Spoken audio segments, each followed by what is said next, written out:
On June 6, 1944, the world witnessed one of the most significant military operations in history, D-Day. This monumental event marked the beginning of the end for Nazi Germany, leading to the liberation of Western Europe from its grasp. But what made D-Day so critical? What were the challenges faced by the Allied forces, and how did this single day change the course of World War II and shape the world we live in today? In this video, we'll dive deep into the significance of D-Day, exploring the immense challenges the Allied forces encountered in the months leading up to the invasion. We'll delve into the intricacies of the invasion itself, focusing on the brave soldiers who stormed the beaches of Normandy, and we'll examine how D-Day became a turning point in the war. By the end of this video, you'll have a comprehensive understanding of why D-Day is remembered as a pivotal moment in history. But first, let's set the stage. The year is 1944, and the world is engulfed in the deadliest conflict it has ever known. The Allied powers, comprising the United States, the United Kingdom, Canada, and other nations, are preparing for a massive assault on Nazi-occupied Europe. Their goal: to open a new front in the West and begin the liberation of Europe from Adolf Hitler's tyrannical regime. This operation would require unprecedented coordination, bravery, and sacrifice.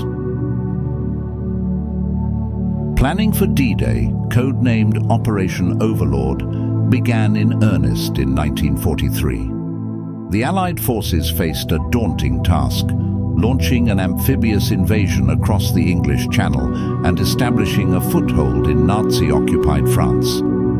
The planning process was fraught with difficulties, ranging from selecting the invasion site to coordinating the vast array of forces involved.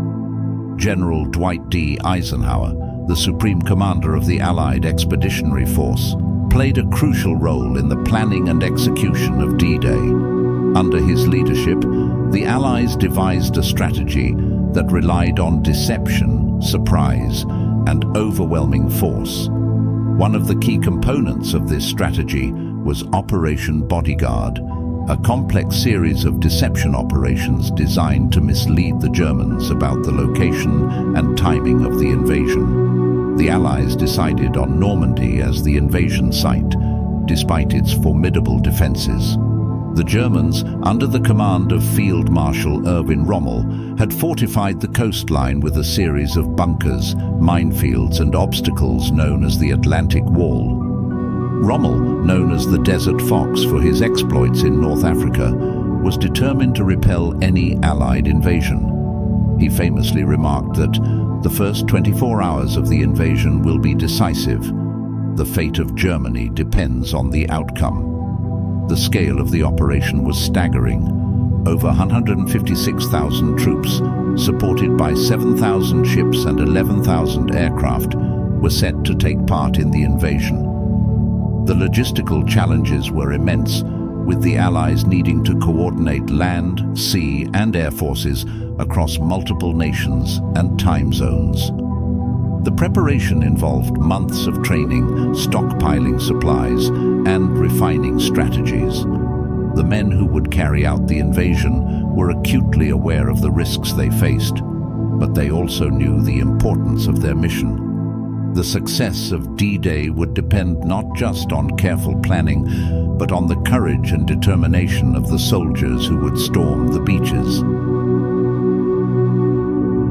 As the night of June 5, 1944 fell, a sense of anticipation and tension gripped the Allied forces. In England, thousands of soldiers prepared for the assault, knowing that by the next day, many of them would be fighting for their lives on the beaches of Normandy. The night before the invasion was marked by a series of crucial operations, including the airborne assaults that would pave the way for the main landings. At around midnight, the first wave of paratroopers from the US 82nd and 101st Airborne Divisions, along with British and Canadian paratroopers, began their descent into the darkness over Normandy. Their mission was to secure key bridges, crossroads, and towns to prevent German reinforcements from reaching the beaches. The night was fraught with challenges. Strong winds scattered the paratroopers across a wide area, and many landed far from their intended drop zones. Despite the confusion, these airborne forces played a crucial role in disrupting German defenses and clearing the way for the amphibious landings. Meanwhile, aboard the ships in the English Channel, the men of the invasion force prepared themselves for the coming battle. For many, this was their first experience of combat, and the uncertainty of what lay ahead weighed heavily on their minds. They had been briefed on the operation, but no amount of training could fully prepare them for the reality of what they were about to face. The night was filled with the sound of engines, the clatter of equipment, and the murmur of quiet conversations.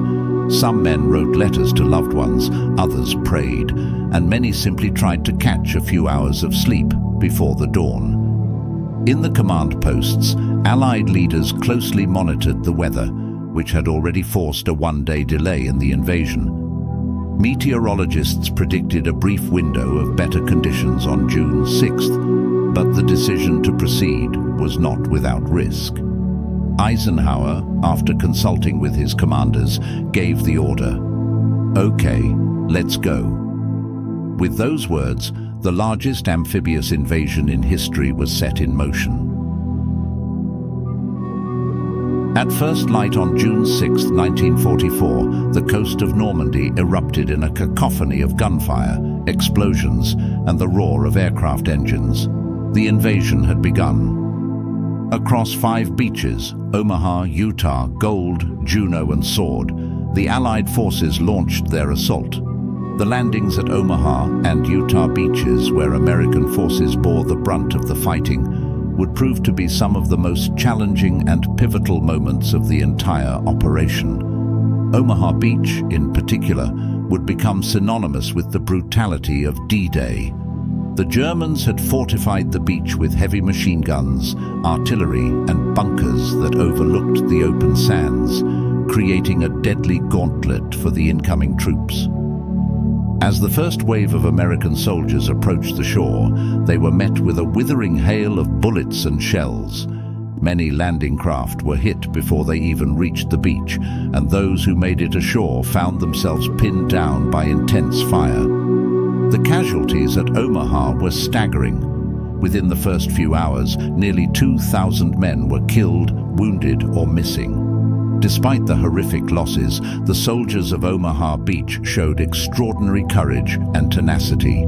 Small groups of men began to claw their way up the bluffs, taking cover behind obstacles and using whatever they could find to shield themselves from enemy fire.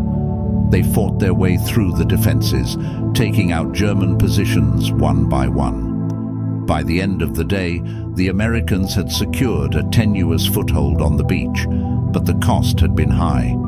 Further to the west, at Utah Beach, the landings went more smoothly, though not without challenges. Strong currents had pushed the landing force slightly off course, but this turned out to be a stroke of luck, as they avoided the most heavily defended areas. The American 4th Infantry Division quickly established a beachhead, facing less resistance than at Omaha. Within hours, they began pushing inland, linking up with airborne units that had landed the night before. The British and Canadian forces landing at Gold, Juneau, and Sword beaches also faced stiff resistance, but made steady progress. At Gold Beach, the British 50th Division encountered tough German defenses, including artillery and fortified positions. Despite the difficulties, they managed to capture key objectives, including the town of Arromanches, where they would later establish a crucial artificial harbor. The Canadians at Juneau Beach faced a formidable enemy, but displayed remarkable resolve, fighting their way through heavily defended positions and moving inland by the afternoon. At Sword Beach, the British forces achieved their objectives, linking up with paratroopers from the 6th Airborne Division and securing the eastern flank of the invasion. As the day drew to a close, the Allies had established a precarious but vital foothold in Normandy. The success of D-Day was far from assured, and the fighting was just beginning, But the landings had marked the start of the end for Nazi Germany.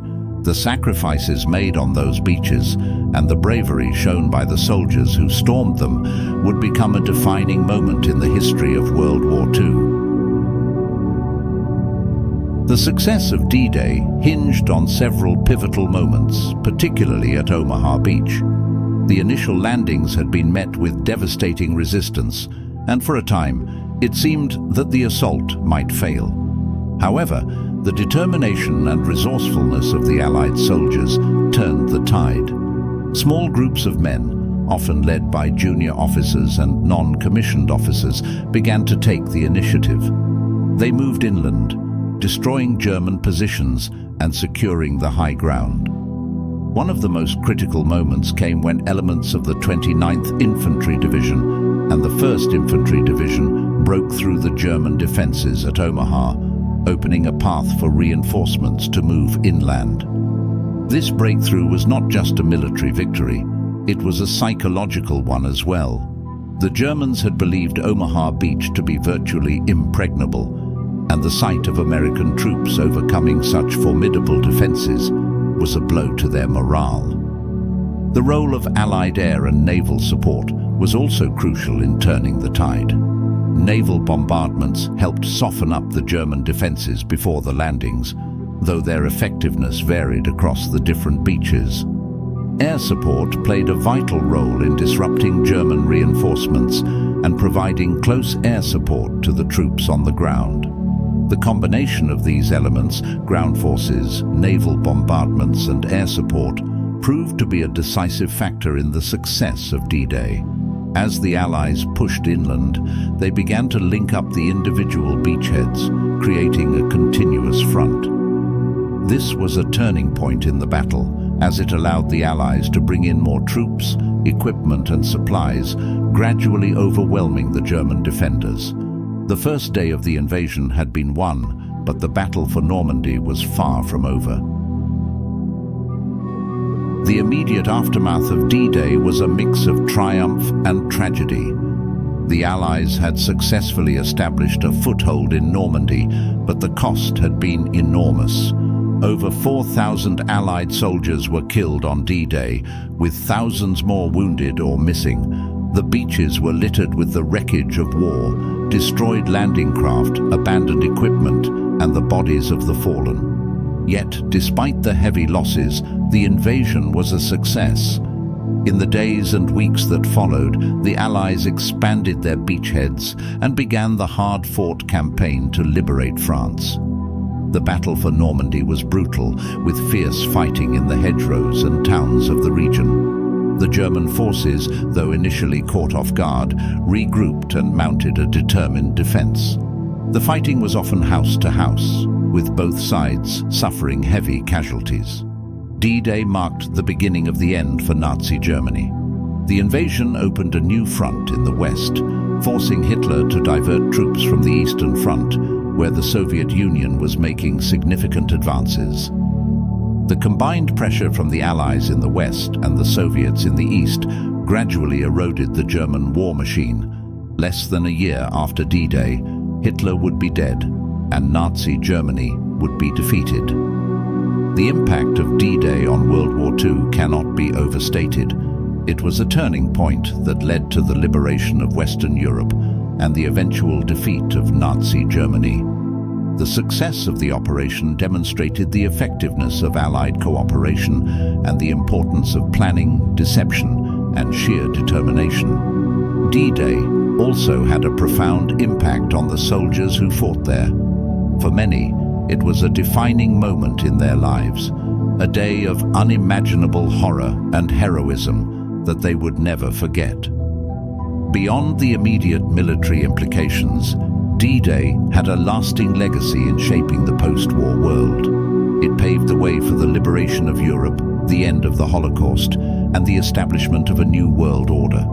The lessons learned from D-Day have influenced military strategy and planning for decades, and the bravery shown by the men who fought there continues to inspire generations. D-Day is more than just a historical event. It is a symbol of courage, sacrifice, and the determination to fight for freedom. The men who stormed the beaches of Normandy on June 6, 1944, knew that they were part of something much larger than themselves. They were fighting not just for their countries, but for the future of humanity. The legacy of D-Day is preserved in the countless memorials, cemeteries, and museums that commemorate the battle. Each year, veterans, their families, and people from around the world gather in Normandy to pay tribute to the fallen and to remember the sacrifices made on that day. The stories of those who fought and died on D-Day continue to be told, ensuring that their legacy lives on. In the years since D-Day, the world has changed in many ways, but the lessons of that day remain relevant. D-Day reminds us of the importance of unity, the value of preparation, and the power of courage in the face of overwhelming odds. It is a reminder that freedom is not free, and that the cost of defending it can be incredibly high. As we reflect on the events of D-Day, it is important to remember not just the victory, but the sacrifices that made it possible. The bravery of those who fought on the beaches of Normandy should inspire us to cherish the freedoms we enjoy today and to strive for a world where such sacrifices are never again necessary. In conclusion, D-Day was a defining moment in World War II and in the history of the modern world. It was a day of immense sacrifice, courage, and determination, a day when the fate of the world hung in the balance. The success of D-Day paved the way for the liberation of Europe and the eventual defeat of Nazi Germany, changing the course of history forever. As we remember the events of June 6, 1944, let us honor the memory of those who fought and died for freedom. Their legacy is one of bravery, sacrifice, and the enduring human spirit. We owe it to them to remember their stories and to learn from the lessons of D-Day. If you enjoy this video and want to see more like it, hit that subscribe button. It's the best way to stay updated on new content and join the community. Don't forget to like and hit the notification bell for future uploads.